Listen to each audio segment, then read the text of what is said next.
தன் மீது தொடரப்பட்டது பொய் வழக்கு என்பது நீதிமன்றத்தில் நிரூபணமாகியிருப்பதாக தயாநிதி தெரிவித்தார். ஏர்செல் மார்க்சிஸ் ஊழல் வழக்கிலிருந்து விடுவிக்கப்பட்ட முன்னாள் மத்திய அமைச்சர் தயாநிதி மாறன் சென்னை விமான நிலையத்தில் செய்தியாளர்களை சந்தித்தார்.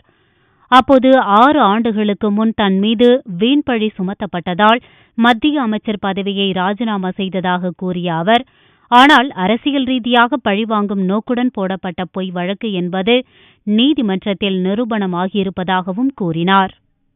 37 வயதிலே நான் முதல் முறையாக மத்திய அமைச்சராகி நான் பிறந்த தமிழ்நாட்டுக்கு பெருமை சேர்த்தேன். அது மட்டும் இல்லை, இன்னைக்கு பார்த்திருக்கின்றால் அனைத்து தொழிற்சாலைகளும் இன்னைக்கு தமிழ்நாட்டுக்கு கொண்டு வந்தேன்.